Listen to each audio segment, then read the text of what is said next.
teman-teman. Oke, baik. Terima kasih kembali lagi bersama saya Ebrisius Nanggur, NIM 2003-020195, kelas 1C semester 1. Universitas Nusa Cenana Kupang, tahun ajaran 2020-2021. Oke, baik. Pada kali ini saya akan menjelaskan buku ke-14 tentang siapa yang sekarang membaca Ginsberg. Oke, baik, langsung saja ke materinya.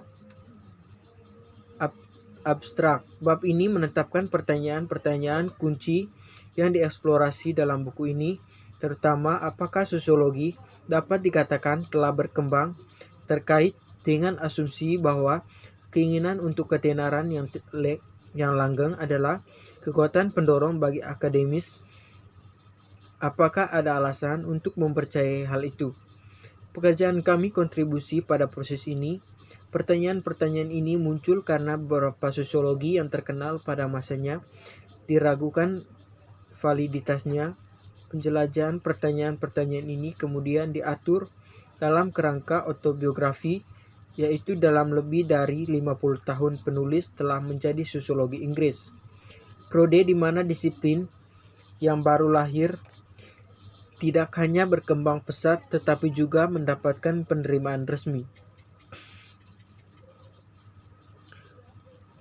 Siapa yang sekarang membaca Ginsberg? Ketika saya menjadi sarana pada tahun 1961, saya membeli Maurits Ginsberg esai dalam sosiologi dan filsafat sosial. Keluar tahun itu, saya membelinya karena saya diberitahu bahwa itu adalah buku yang penting dan oleh karena itu ingin sekali memeriksanya. Tapi saya ulang, siapa yang sekarang sedang membaca Ginsberg?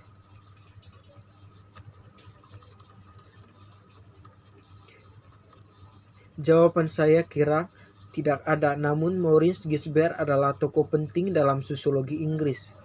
Ia berperan penting dalam mendirikan British Sociological Association, menjadi ketua pertamanya pada tahun 1951, dan kemudian menjadi presiden dari tahun 1955 hingga 1957.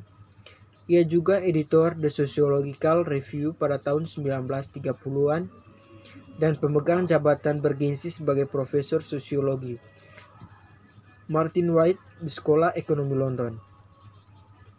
Ketika saya membaca Ginsberg pada tahun 1960-an, Donald Barhay adalah Profesor Martin White di LSE. Pada saat ini masih dianggap sebagai jabatan paling bergengsi di negeri ini. Sebenarnya dikenal secara tidak resmi sebagai The Kingmaker sebagai konsekuensi dari perannya sebagai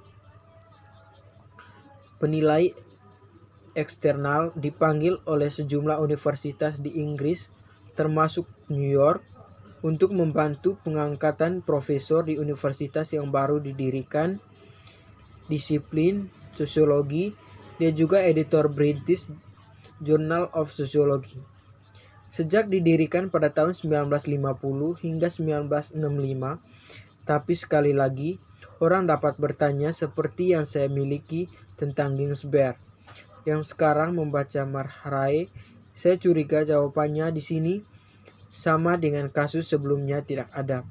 Sekarang jika tokoh-tokoh yang jelas penting pada masanya seperti Ginsberg dan Marhay dapat dengan mudah dilupakan, apakah nasib yang sama menunggak para sosiologi terkemuka saat ini?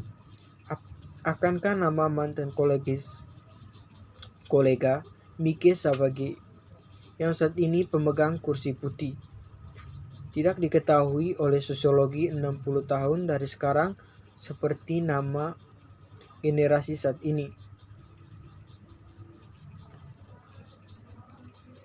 Memandang disiplin kita dan secara khusus pada masalah yang mengganggu saya, yaitu apakah hal ini dapat dikatakan telah berkembang atau tidak. Dan kebetulan nama Maurice Ginsberg tidak terlepas dari topik ini, karena salah satu buku yang terkenal di zamannya berjudul The Ideal of Progress. Kematian dia dilupakan bahwa tidak ada lagi yang membaca buku atau artikelnya. Apakah dia akan kecewa? Akankah kita jika nasib yang sama menimpa kita? Ini adalah pertanyaan yang hampir dapat saya jawab, karena saya menerbitkan sebuah artikel pada tahun 1972 yang masih dikutip hari ini sekitar 47 tahun kemudian. Yang berikutnya, kemajuan dan pertumbuhan disiplin. Ketika saya pertama kali menyadari sosiologi pada akhir tahun 1950-an, saya tidak tahu betapa barutnya itu di Inggris. Seperti yang disebutkan di atas, Maurice Ginsberg adalah presiden pertama BSA, sebuah organisasi yang hanya didirikan pada tahun 1951 dan hanya memiliki 400 anggota pada tahun 1956. Pada saat itu, hanya 6 universitas di Inggris yang menawarkan gelar sosiologi. Kemudian berkembang sangat pesat selama periode apa yang saya anggap sebagai magang akademis saya pada tahun 1960-an. Dengan staf pengajar dan peneliti penuh waktu berlipat ganda di universitas-universitas Inggris antara tahun 1960-an dan 1970-an. Ini adalah masa ketika sejumlah departemen baru sosiologi didirikan di Inggris. Skotlandia dan Wales, termasuk di York, yang baru dibentuk ketika saya bergabung pada tahun 1964. Menariknya, Halsey merujuk pada fakta bahwa di pertengahan tahun 1960-an, permintaan melebihi pasokan yang tidak masuk akal. Sejauh yang diperhatikan, sosiologi sesuatu yang tidak terkait dengan kemudahan relatif yang saya dapatkan untuk publik. Terkait pembentukan Dewan Penelitian yang sudah didukung pemerintahan untuk ilmu sosiologi, yang memasuki sosiologi dalam kewenangan terjadi pada tahun 1965, dan meskipun Oxford dan Cambridge bertahan lebih lama daripada universitas lain melawan gangguan disiplin baru ini, keduanya akhirnya secara resmi mendirikan departemen pada awal abad ke-21. Orang mungkin mengira bahwa periode ekspansi ini mewakili kesuksesan nyata untuk disiplin. Jadi menarik untuk pembaca menilai Anthony Giddens bahwa apa yang disebut kotak-kotak sejarah sosiologi Inggris dapat dilihat berasal dari masalah khusus yang dialami disiplin selama periode ekspansi ini. Karena ini adalah saat ketika, seperti yang dikatakannya, disiplin menderita dari kedua sisi. Dalam dunia akademis, ia dipandang sebagai seorang pemula, sedangkan bagi para kritikus sayap kiri itu adalah sebaliknya. Seperangkat doktrin yang mau mapan, pertumbuhan jumlah jurusan yang meningkatkan ketersediaan dana penelitian ini tentu saja membawa peningkatan lulusan. Jurnal buku dan konferensi itu adalah perluasan yang secara khusus ditandai dengan peningkatan spesialisasi. Beberapa hal yang dapat kita lihat pada fakta bahwa Asosiasi Sosiologi Inggris sekarang mendaftar sekitar 43 kelompok studi yang berbeda, yang mencangkup topik-topik seperti pemuda, seni, sains dan teknologi, olahraga kematian, masa kanak-kanak, pendidikan, gender dan perubahan iklim, dan ini tanpa perhitungan 16 kelompok.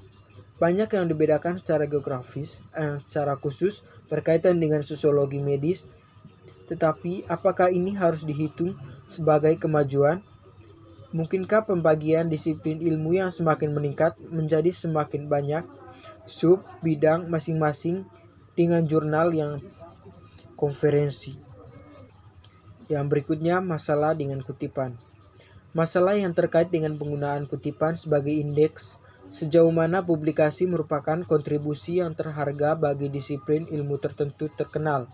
Misalnya, ada banyak alasan berbeda untuk mengutip, hanya satu di antaranya yang merupakan penghargaan. Selain itu, kutipan mungkin hanya merupakan pengakuan bahwa artikel atau buku tertentu ada, atau hanya ditawarkan sebagai bukti bahwa seseorang telah membaca artikel tersebut. Kemudian lagi, kutipan tersebut mungkin untuk menunjukkan bahwa karya yang dirujuk pada dasarnya salah dalam argumen atau interpretasi datanya, atau mungkin hanya dalam bentuk situasi sendiri. Tapi kemudian kita juga tahu bahwa kemungkinan dikutip bergantung pada banyak faktor yang tidak selalu ada hubungannya dengan konferensi publikasi ilmiah yang diterima, karena faktor-faktor yang bergantung pada waktu, bidang, jurnal, dan tergantung semua berperan sebagian meski dikutip oleh banyak rekan. Seorang mungkin saja menutupi hasil dari efek Collen-Koetterley. Padanan kutip dari Saling adalah makalah yang paling sering dikutip dari semua makalah. Semacam itu tidak diragukan lagi berguna karena meragukan topik-topik penting saat ini dan bahasanya ditulis oleh para pemimpin di bidangnya, dan karenanya berfungsi sebagai sumber referensi yang nyaman tentang subjek tertentu. Namun, ini tidak berarti bahwa mereka merupakan kontribusi yang signifikan untuk memahami salah satu masalah utama atau masalah dalam disiplin ilmu atau mengandung wawasan asli.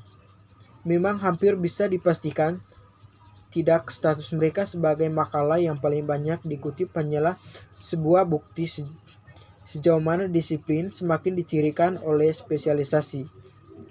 Oke, baik, itu saja materi yang saya sampaikan pada video kali ini. Semoga bermanfaat. Terima kasih.